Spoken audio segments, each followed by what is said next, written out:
பிடியதன் உருவுமை குலமிகு கரியடு வடிகொடு தனதடி வழிபடும் அவரிடர் கடி கணபதி வர அருளில் மிகுக்குடைய வடிவினர் பயில்வழி வளமுறையில் ஈசனே சிவகாமி நேசனை என்கின்ற தில்லைவாழ் நடராஜனுடைய திருவடியை வணங்கி மங்களகரமான விஸ்வாவசு வருடம்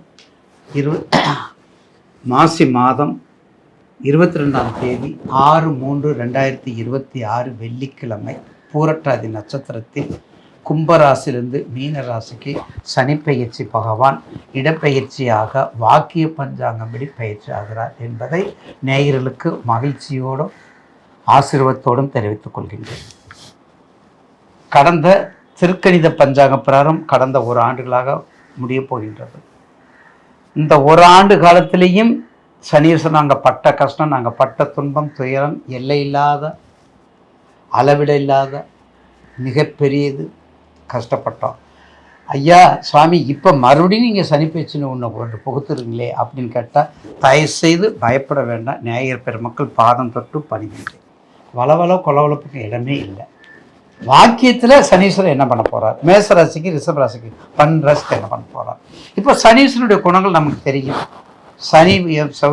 சனீஸ்வரர் கொடுப்பதை எவர் தடுப்பார், அதில் மாற்று கருத்தல்ல. அடுத்து நாம் காண இருப்பது மீனம். மீன ராசி காலபுருஷனுக்கு 12. காலபுருஷனுக்கு அயனத்துக்கும் சயனத்துக்கும் உரியவன். அது மட்டும் இல்லைங்க, சத்தியத்திற்கு கட்டுப்பட்டவன் மீனராசி, தர்மத்துக்கு கட்டுப்பட்டவன் மீனராசி, எல்லாத்துக்கும் கட்டுப்பட்டவன், பணத்துக்கு கட்டுப்பட்டவன், எல்லா விதமான செல்வாக்கும் கட்டுப்பட்டவன். ஆனால் ஐயா ஒன்றுக்கு மட்டும் நான் கட்டுப்படலையா என்று எங்களுக்கு நேத்தி கூட போன் வந்துச்சு. யார்? அவர் தான் சனீஸ்வரன். அவர் தான் சனீஸ்வரன். சனீஸ்வரன் கட்டுப்பட்டால் தான் இப்போ நாங்கள் தேவையில்லையே. சனீஸ்வரன் கட்டுப்பட்டால் தான் நவக்கிரகங்கள் தேவையில்லையே. சனீஸ்வரன் கட்டுப்பட்டால் தான் கோயில் குளங்கள் தேவையில்லையே. அப்போ எல்லாமே வேணும்னா என்ன பண்ணுறது? சனீஸ்வரனுக்கு கட்டுப்பட்டு ஆக வேண்டும்.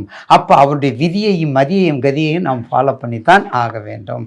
எனவே தான் மீனராசி நேயர்களுக்கு 6/3/2016 நடக்கக்கூடிய இந்த ஜென்ம சனியாக இருந்தாலும் சரி, கடந்த திருக்கணியத்தில் ஒரு காலம் முடிந்த சனியாக இருந்தாலும் சரி, நிச்சயமாக சந்திரனோ ராகுவோ, சந்திரனோ கேதுவோ, சந்திரனோ சனியோ உள்ள குருவோ புதனோ இந்த ஆளுமை சம்பந்தப்பட்ட தசாபுத்தி இல்லாமல் தயவு செய்து பார்த்து கொள்ளுங்கள்.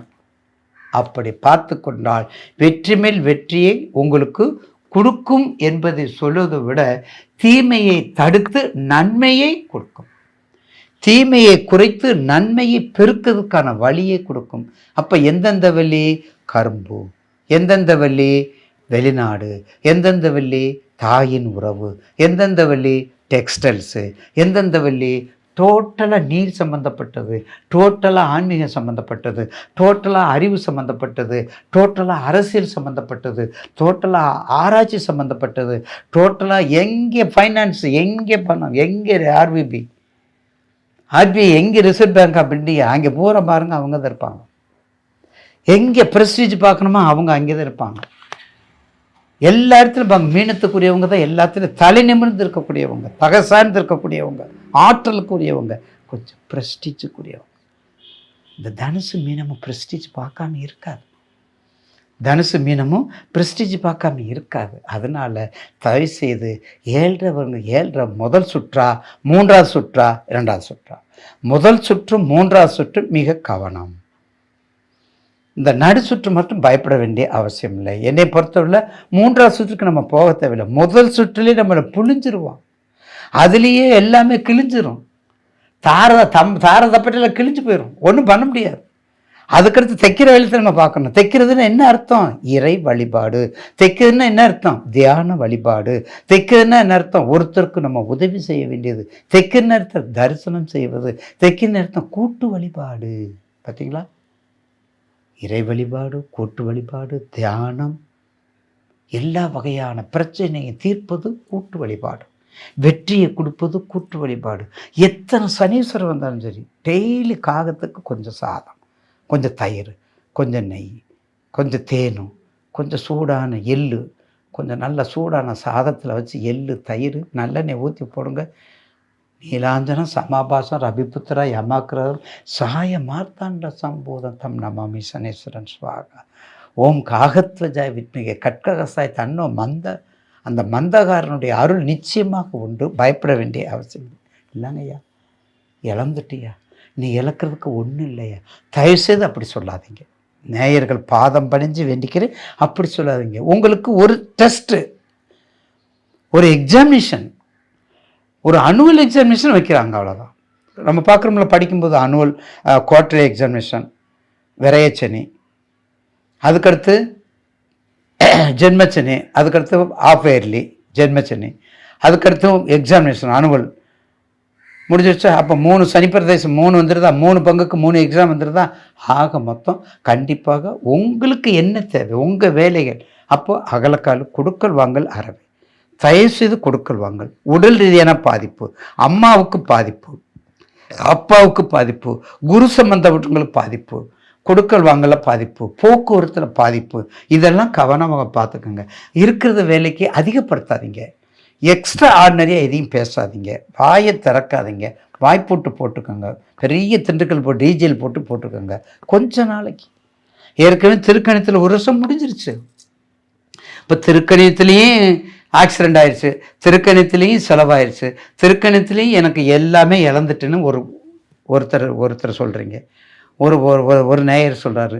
அப்போ அப்படி சொல்லும்போது மறுபடியும் நீங்கள் 6-3 மறுபடியும் ஆரம்பிக்கணும்னு சொல்லி அவர் பயந்துடுறாங்க. என் நேயர் மக்கள் பயந்துடுறீங்க. தயவுசெய்து பயப்படாதீங்க. திருக்கணிதத்தில் அக்குரிசி, வாக்கியத்தில் கொஞ்சம் பாதிப்பு இருக்கும். எதை வச்சு தசாபத்தி வருது, எதை வச்சு உங்கள் லக்னத்தை வச்சு அந்த தாக்கங்கள்கிட்ட இருக்குமே. அக்குரிசியாக உங்களுக்கு தோணாது. கவலையப்படாதீங்க. தயவுசெய்து வாக்கியமா இன்னும் 1 வருஷமா, இன்னும் 2 வருஷமா அப்படின்னு நினைக்காதீங்க. தயவுசெய்து கண்டிப்பாக செய்கிற காரியங்களில் இந்த கலிகாலத்தில் மிக கவனமாக இருந்து ஒருத்தருக்கு செஞ்சால் அது நமக்கு நன்மை இல்லை, தீமை தான் முடியுங்கிறத நினச்சி செய்யுங்க. ஏன்னா உதவி பண்ண உபத்திரவர்றதுங்கிற காலம் இந்த கலிகாலம். உங்கள் வேலை உண்டு, நீங்கள் உண்டு. உங்கள் தொழில் உண்டு, செய்யும் தொழில் உங்களுக்கு உண்டு. அதை மட்டும் வச்சுட்டு ஜெயிச்சு வந்தால் கண்டிப்பாக இந்த 7னுடைய பாதிப்பு உங்களுக்கு குறையும். இந்த 7னுடைய தாக்கம் உங்களுக்கு குறையும். இந்த 7னுடைய சோதனை உங்களுக்கு குறையும். வெளிநாடு போங்க. வெளியில் போய் என்னென்ன சம்பாதிக்கணுமோ. ஏன்னா D2 அப்ராடு கண்ட்ரிக்கு அற்புதமான நேரம். ஏற்கனவே குரு உங்கள் ராசிக்கு குரு வேறு இப்போ கடகத்தில் இருக்க, கடகத்துக்கு வரப்போகிறார். 6க்கு மேலே கடகத்துக்கு வரப்போகிறார். அப்போ கடகத்தில் உங்கள் ராசினாகும். அப்போ உங்கள் ராசினான் தானே உங்கள் ராசினா அப்போ என்ன பண்ணுவார், உங்களுக்கு தானே இருப்பார். உங்களை என்ன கெடுக்கவே மாட்டோம். எனவே தயவுசெய்து எந்த வேலை செஞ்சாலும் அகலக்கால் வைக்காதீங்க. எந்த வேலை செஞ்சாலும் யோசித்து செய்யக்கூடிய நேரம் உங்களுக்கு. அதிகமான நண்பர்கள் சேர்க்க இருக்கக்கூடாது, அதிகமான வேலைகளை எழுத்துக்கிறக்கூடாது. தாவுண்டு வேலைன்னு எழுத்து இந்த 7.5 அப்படியே கொண்டு போங்க. பிள்ளையார் வழிபாடு, காரிய சித்தி மாலை, ஒரு காரியம் ஜெயிப்பதற்கு, ஒரு காரியம் தடையை நீக்குவதற்கு, ஒரு காரியம் தங்கு தடை இல்லாமல் இருப்பதற்கு, ஒரு காரியத்தை வெற்றி அடைவதற்கு, ஒரு காரியம் சித்தி அடைவதற்கு காரிய சித்தி மாலை. பந்தம் அகற்றும் அனந்த குணப்பரப்பன் எவன்பால் உதிக்குமோ, எந்த உலகம் எவனிடத்தில் ஈண்டிருந்து கறக்குமோ, சந்தமரை ஆகமனத்தில் எவன்பால் தகவரமோ, அந்த இறையாம் கணபதியை அன்புகூர தொழுகின்றேன் என்று அவனுடைய திருவடியை வணங்கி 12 ராசிக்காரங்களுக்கும் நவக்கிரகங்களுடைய திருவடியை வணங்கி நேயர்கள் எல்லோரும் தனம் தரும், கல்வி தரும், ஒரு நாளும் தலைவரியா மனம் தரும், தெய்வ வடிவம் தரும், நெஞ்சில் வஞ்சமில்ல இனம் தரும், நல்லெண்ணெய் இல்லாமல் தரும் 12 ராசிக்காரங்கள் கூறி விடைபெறுகிறேன். நன்றி, வணக்கம். திருச்சி.